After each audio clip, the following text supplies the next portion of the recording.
Myriam. Et si on plongeait ensemble au cœur d'histoires exceptionnelles, avec des personnages inoubliables qui te réserveront plein de surprises? Tu es prêt? Alors... Mettez écouteurs et laisse-toi emporter.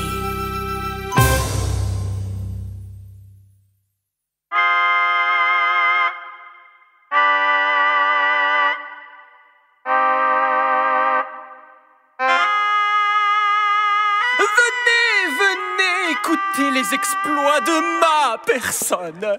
Oh, ma famille approchée. Oh, ma femme et mes enfants, mes amis. Admirez toutes mes richesses. Je ne suis pas un simple ministre. Ah non, non, non. Je suis presque l'égal du roi. Regardez la babague qu'il m'a remise, me donnant la même autorité que lui pour les lois. Je suis au plus haut rang, le plus admiré, le plus élevé. Alors bien sûr, le roi m'accorde des privilèges à moi seul, des faveurs qu'il n'accorde à personne d'autre, parce que je suis exceptionnel. Ah oui, c'est ça. Je suis quelqu'un d'extraordinaire. Tu entends ici la voix de Haman. Comme tu le sais, il travaille pour le roi et... Chut! D'un autre côté de la ville de Suse, il se passe tout autre chose. Les Juifs de la citadelle sont réunis pour jeûner et prier durant 3 jours selon la demande d'Esther. Après seulement, elle se rendra auprès du roi. Elle sait qu'elle risque la mort, oui, en y allant sans avoir été appelée. Mais Esther répond à cet appel pour son peuple. C'est un grand risque. Seule, elle n'a pas la force ni le courage. Mais soutenue par son peuple, elle se prépare en passant du temps avec Dieu. Elle est attentive pour entendre comment Dieu lui montrera d'agir. Si le roi abaisse son sceptre pour Esther. Vous pouvez m'applaudir. Même la reine reconnaît mon intelligence suprême. Car sachez que la reine Esther n'a invité personne d'autre que moi, avec le roi, au festin qu'elle a préparé. Oui, oui, oui, personne d'autre. La reine?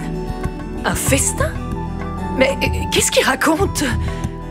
À la fin des 3 jours de jeûne, Esther revêt ses habits royaux et se tient dans la cour intérieure du palais royal. À cet instant, le roi siège sur son trône et aperçoit la reine. Que va-t-il décider? Peut-être voudra-t-il montrer à tous ses conseillers que c'est lui qui décide de tout et ainsi condamner Esther. Non, le roi incline son sceptre d'or vers le bas et... Oh, merci Dieu! Esther a la vie sauve et obtient la faveur du roi qui lui demande. Que veux-tu, reine Esther? Quelle est ta requête? Elle te sera accordée jusqu'à la moitié du royaume. S'il plaît au roi, que le roi vienne aujourd'hui avec Haman au festin que je lui ai préparé. Avertissez vite Haman d'accepter l'invitation de la reine. Vous voyez, je n'ai pas pu refuser cet honneur qui m'est dû, grâce à mes nombreuses qualités observées par tous. Enfin tous, excepté ce Mardoché. Ah, je ne le supporte pas. Vous vous rendez compte? Il ose ne pas s'incliner devant moi, alors qu'il doit le faire. C'est intolérable. Le roi et Haman se rendent au festin organisé par Esther. Esther, qui est en constante prière pour que Dieu l'aide à dire les choses et les dire au bon moment surtout. Alors, quand le roi renouvelle sa question pour connaître la requête d'Esther, elle répond par une deuxième invitation. Oui, un repas le lendemain pour lui et Haman, où elle exprimera sa demande au roi. Je reviens à l'instant du festin et je m'y rendrai encore volontiers demain, selon la demande de la reine elle-même. Oh, j'ai le cœur bien joyeux. Mais voilà qu'en sortant, j'ai encore croisé Mardochée à son poste de travail à la conciergerie royale. Il m'a de nouveau fait l'affront de ne pas se lever, de ne pas s'abaisser devant moi. Oh, ma femme, mes amis, il gâche toute ma gloire. Il doit payer pour son insolence. Mon cher mari, qu'on dresse une potence pour lui. Mais oui, Aman. Une grande potence de 25 mètres de hauteur. Et demain matin, tu diras au roi qu'on y pende Mardochée. Tout simplement. Tu peux aller joyeux à ton deuxième festin demain. Aman est enchanté de l'idée de sa femme et ses amis et fait construire sur le champ la potence pour Mardochée. Oh là là! Non mais décidément, quelle histoire! Après Esther qui était menacée, voilà maintenant Mardochée et évidemment toujours le peuple juif. Je me demande bien comment ça va terminer. Cette nuit-là, le sommeil du roi est mouvementé. Alors, il demande à ce qu'on lui fasse la lecture du livre des mémoires de ce qui se passe dans le royaume. Après un bon moment, le lecteur rapporte la fameuse histoire du complot contre le roi que Mardochée à l'époque avait déjoué. Quel privilège avait-on donné pour honorer cet homme? Le serviteur, fatigué, car c'est déjà le matin, est un peu gêné et répond... Rien, mon roi. Cet homme n'a rien eu pour récompense. Ah. Qui est dans la cour? Devinez qui c'est?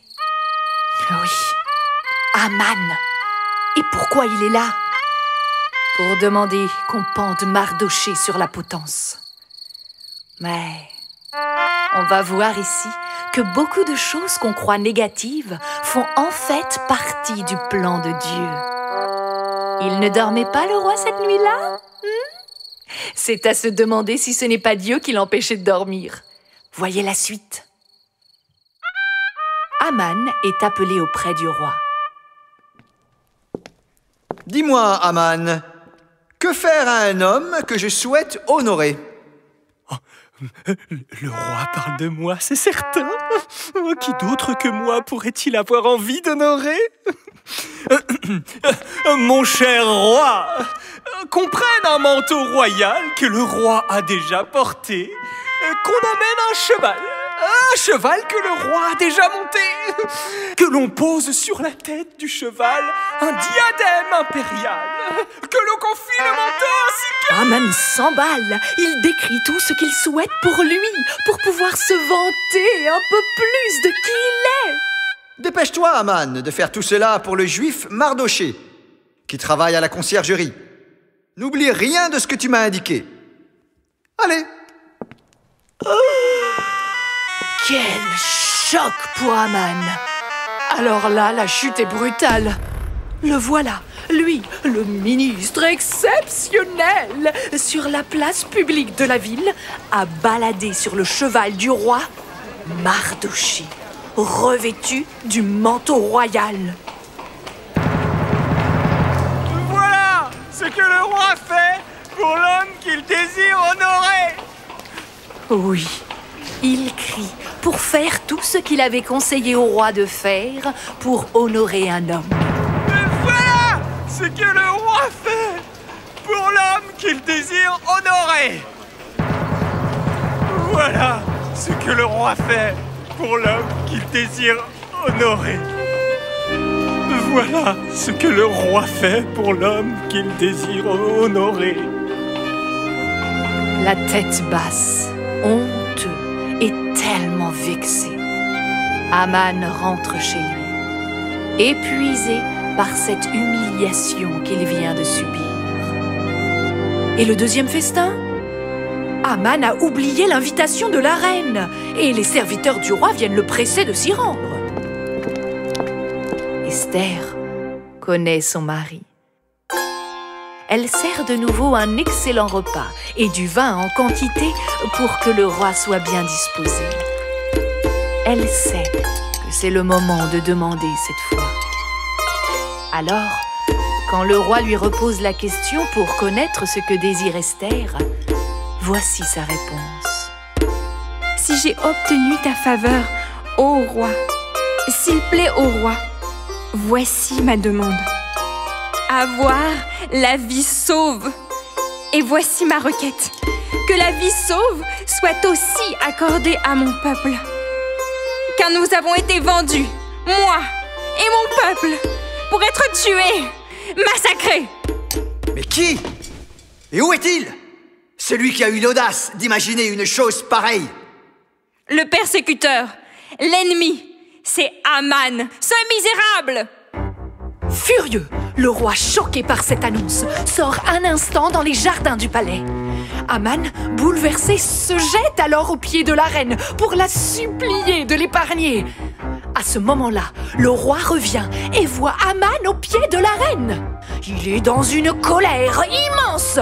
Ses serviteurs attrapent Aman pour l'emmener et l'un d'eux ajoute: Mon roi, il y a justement une potence qu'Aman a fait monter pour Mardochée, qui a parlé en bien pour le roi. Elle se trouve dans la cour de la maison de Aman. Qu'on pende Aman! Cet ordre est tout de suite mis à exécution et la colère du roi s'apaise. Voilà le résultat de la haine. Aman est tué sur la potence qu'il avait lui-même fait construire en se croyant invincible. Et cela s'est retourné contre lui. La haine et la méchanceté mènent toujours, tôt ou tard, à la destruction. Dieu n'est jamais en retard. Il interviendra au bon moment pour renverser toute injustice. Le roi fait offrir tous les biens de Aman à la reine et fait venir Mardochée. Esther insiste encore pour sauver aussi son peuple. Mais les lois sont irrévocables. En Perse, on ne peut pas changer une loi qui a été publiée. Est-ce que Dieu va tenir sa promesse de secourir son peuple? Le roi donne la responsabilité à Esther et Mardochée d'écrire des lettres en son nom pour aider les Juifs à faire face à la menace. C'est ainsi qu'encore une fois, Dieu intervient et retourne la situation. Les lettres sont envoyées partout, comme l'avait été celle d'Aman, autorisant tous les Juifs à se réunir pour défendre leur vie et empêcher qu'on leur prenne leurs biens. Le fameux jour désigné dans la loi d'Aman. Oh, c'est une explosion de joie parmi les Juifs. Tous fêtent la nouvelle, tandis que les autres peuples prennent peur et certains même veulent devenir Juifs. Oh, c'est fou cette histoire, qui s'est réellement passée.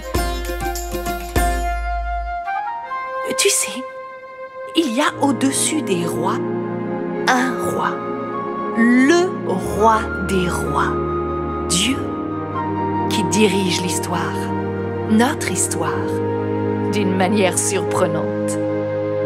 Son règne est un règne éternel et son pouvoir dure à travers tous les siècles. Oui, le Seigneur tient fidèlement ses promesses. Tout ce qu'il fait est marqué de sa bonté. Tu peux te confier en lui. Il sera toujours avec toi.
qu'il fait est marqué de sa bonté. Le Seigneur tient fidèlement ses promesses. Tout ce qu'il fait est marqué de sa bonté. Ton règne est un règne éternel. Psaume 145 et verset 13. Psaume 145 et verset 13. Psaume 145 et verset 13.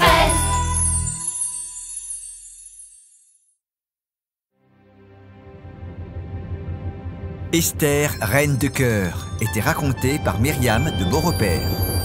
Pour découvrir d'autres histoires, n'hésite pas à t'abonner sur ta plateforme d'écoute préférée, liker l'épisode et nous mettre un max d'étoiles. Suis-nous également sur Facebook, Instagram ou sur notre site internet www.mettesécoutescoeur.com. Et surtout, tu peux parler de notre podcast à tes amis.